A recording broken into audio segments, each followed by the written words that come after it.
Gabbie Hanna the Viner, Gabbie Hanna the YouTuber, Gabbie Hanna the musician, and Gabbie Hanna the author. Do you love how I'm bookmarking with receipts and gas station napkins? Classy. Anyways, so I've actually been wanting to review Gabbie Hanna's last book, Adult Lessons, and I was going to do it because I actually just read it recently, but because I knew this book was coming out, I just figured I would wait and review this book, and if I feel like it, then maybe I'll go back and review the other one. And I do have some thoughts about that one, but I have some thoughts about this one, and this is what we are going to talk about today. I currently have the Target edition and the Barnes & Noble edition. I also pre-ordered a signed copy of the primary version, but I have not gotten that yet. So I'm going to review both of these ones. I'm going to give a as unbiased opinion about this book as I possibly can. And the reason why I say that is because I don't think that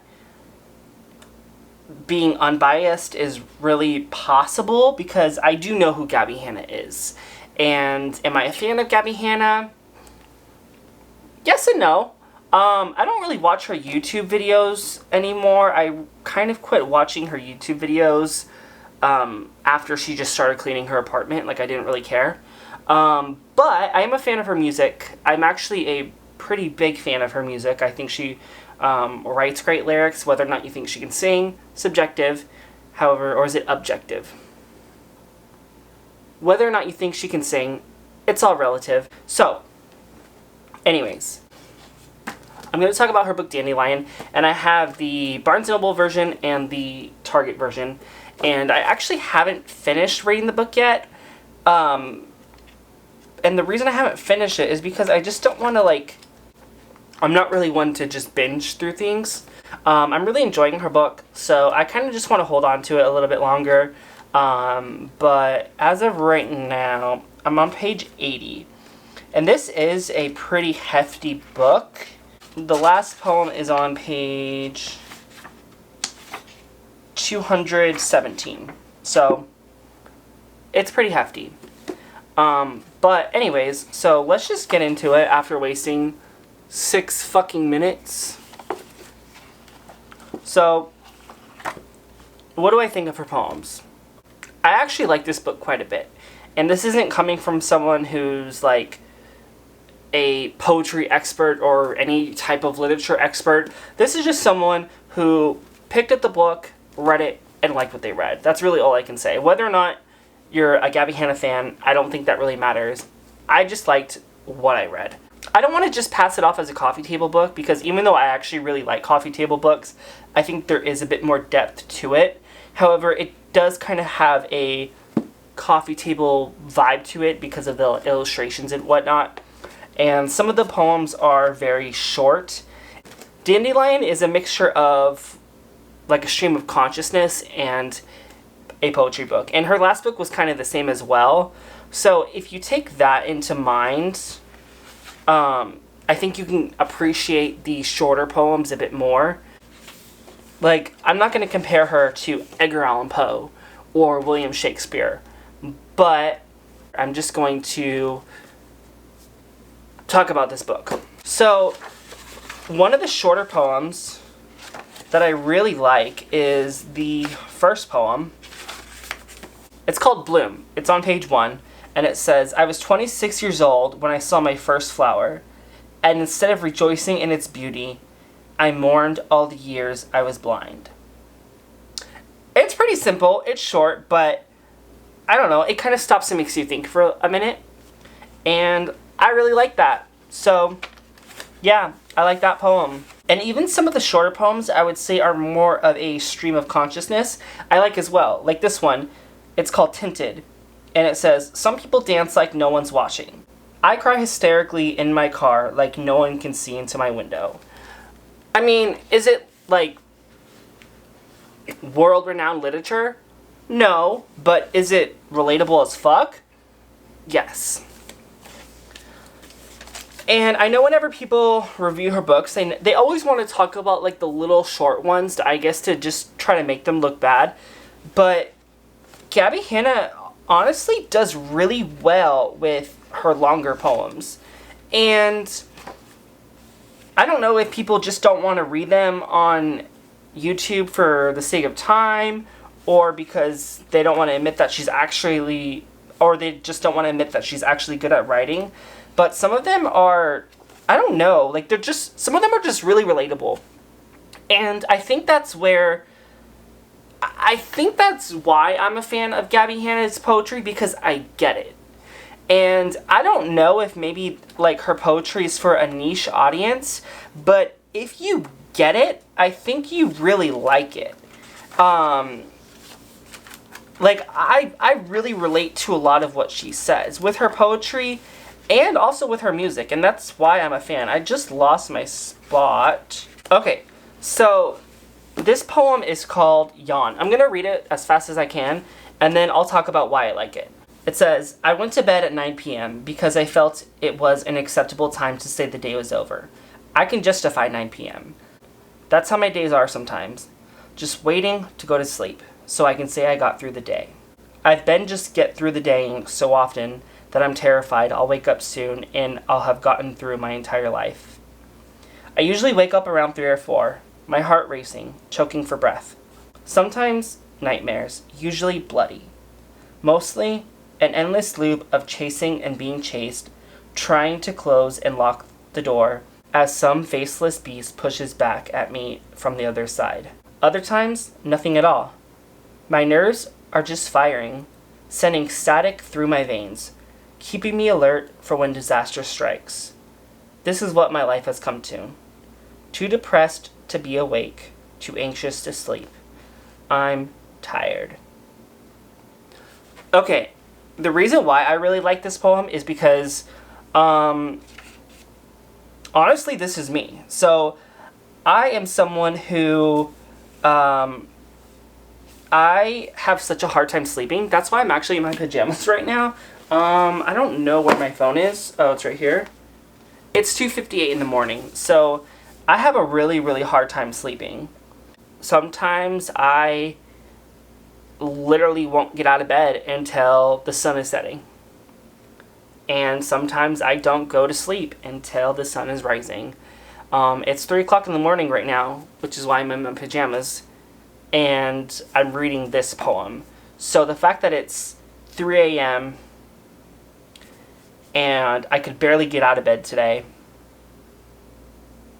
I'm reading this poem that says, I'm too depressed to be awake and I'm too anxious to sleep.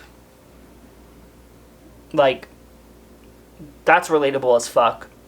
And seeing stuff like this makes me feel like I'm not alone. I mean,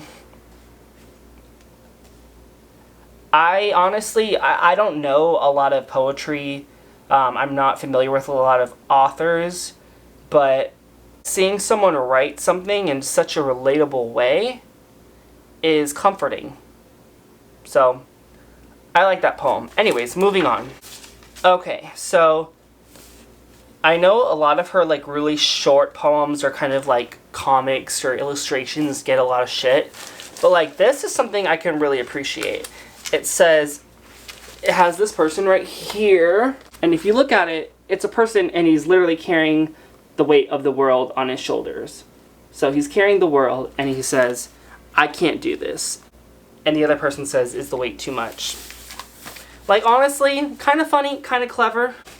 This is another really short one that resonates with me. It's called Forget. It says, all my happiest memories are with people who hurt too much to remember. And this kind of coincides with being up all night and not being able to sleep, because when I'm up all night, I have nothing to do except for be alone in my thoughts. And sometimes when I'm alone in my thoughts, I think about times that should be really happy and that on the surface level are really happy, but underneath that memory, it makes me think about the person I was with, or how I felt during that time. And sometimes the people that are what made that memory are no longer in my life, and it hurts to think about them. So like if you were to think about your first date with your ex-boyfriend or girlfriend, or not necessarily your first date, if you were to think about a really amazing time you had with your ex-boyfriend or your ex-girlfriend, and think about how you were happy in that moment, or how that memory makes you smile, it's great.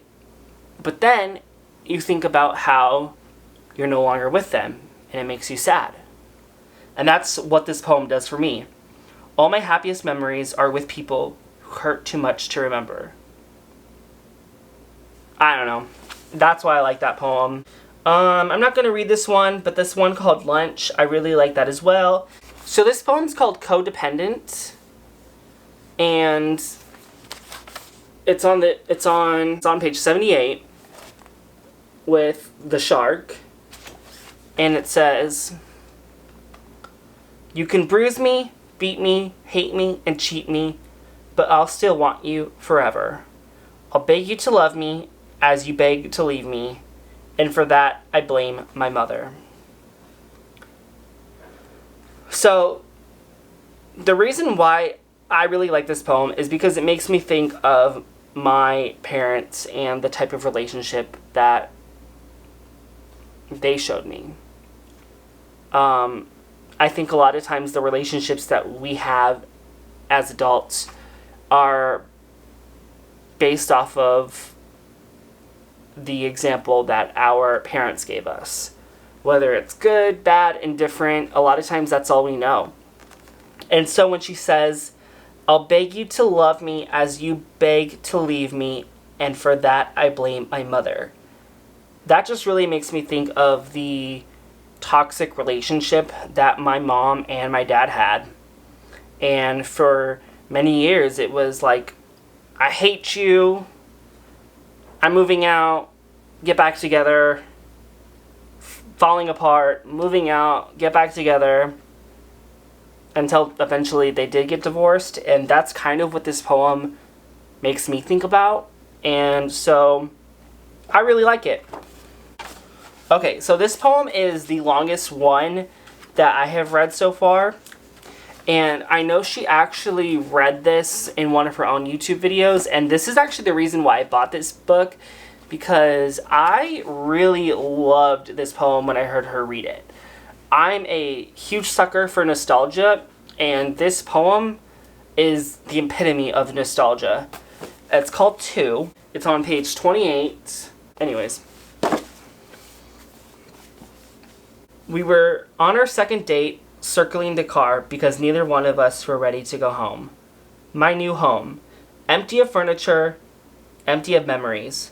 I realized I have no idea where I am right now. I live a quarter mile away, but I'm lost. I don't know these streets. I don't know these shops. I'll never know this area less than I know it right now. Soon, that random Chinese place on the corner that was closed when we got there will be my favorite drunk food. Soon, that donut shop we passed will be my favorite hangover treat. I'll figure out which gas station has the lowest prices. I'll choose my favorite grocery store, the one that has the best produce. I'll find my favorite first date restaurant, thanks to you. And after that, I can never unlearn it. This will be my neighborhood. What a special moment to be lost so close to home. A moment I'll never get back. A moment I can never recreate. New, fresh, strange. Not yet mine. I looked to my left, saw you, and I realized I have no idea where I am right now. I'm lost.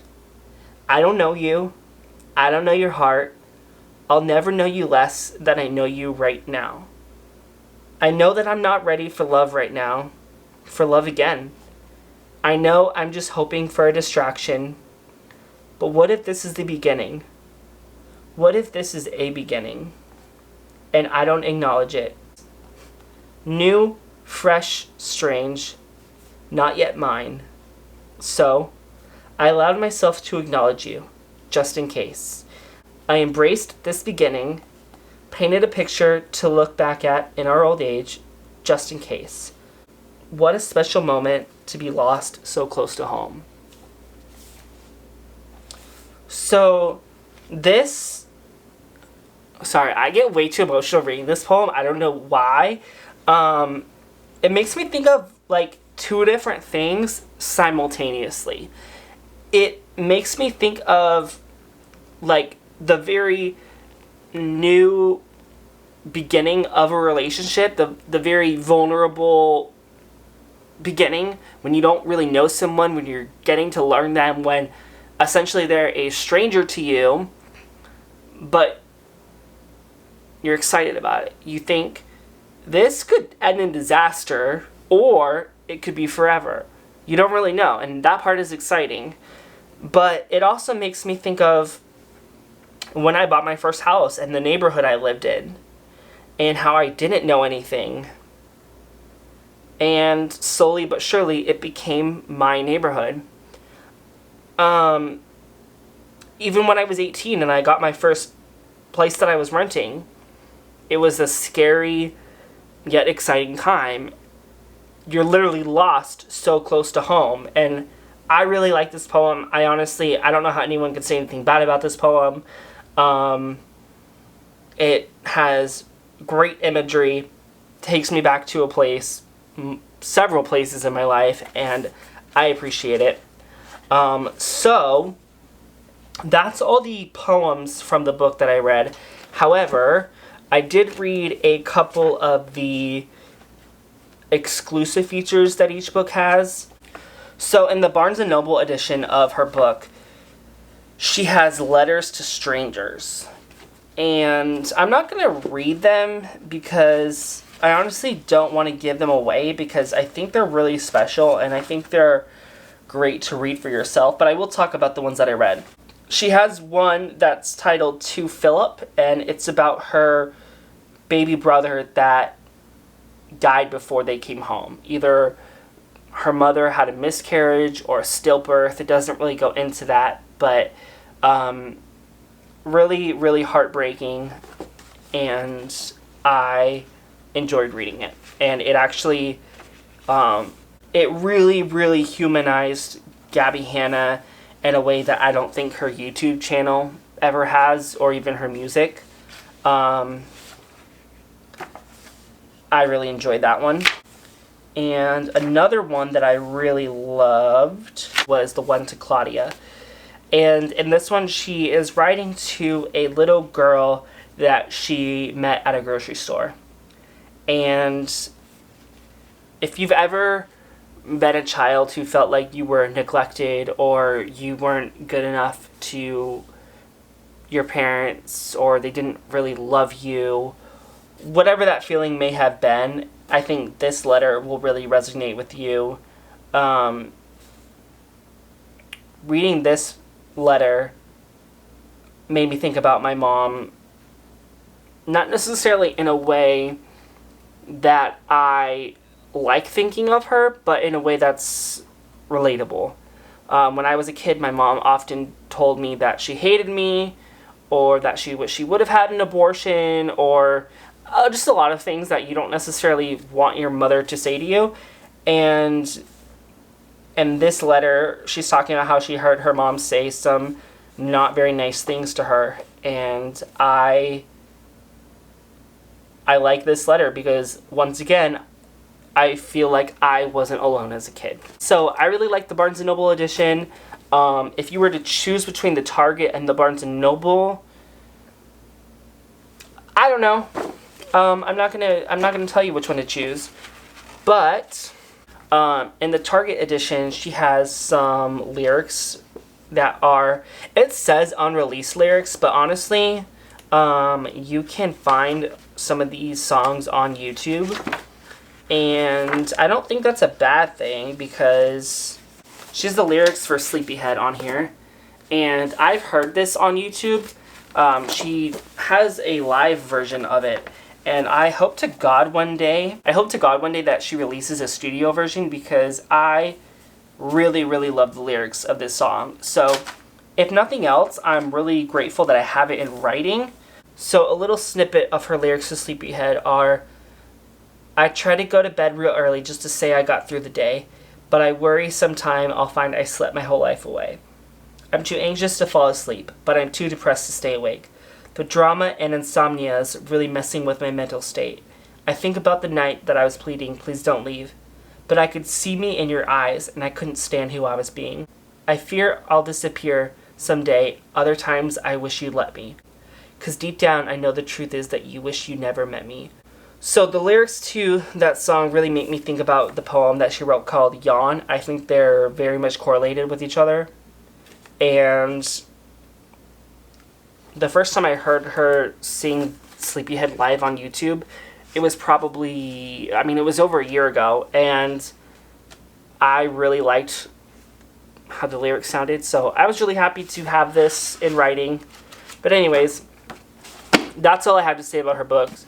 I really like it. Whether or not you like Gabbie Hanna, the YouTuber, I think if you were to pick up this poetry book, you could probably find some stuff that you liked in it. So I'm on page 80 right now, and out of all 80 pages I've read, I don't think there's any throwaway poems. There's definitely some short ones that I would say are more of a stream of consciousness, but some of those I actually appreciate and are super relatable. I don't think that just because it's short means it's bad. But also, I really love her longer ones as well. Honestly, I think this book has something for everybody. I don't think it's necessarily a sequel to Adult Adolescence, but if you liked Adult Adolescence, I think you'll actually really love this book. If you didn't like Adult Adolescence, I think you still might like this book as well. Anyways, that's all I have to say. Good job, Gabbie. Can't wait to finish it, but definitely going to take my time with it. Maybe I'll make another video for the, 2 people to watch it. Anyways, bye. Take care of yourselves and each other. And you guys, stop being haters. Seriously, it's not really that cute to hate. It's kind of ugly. So, yeah. Bye.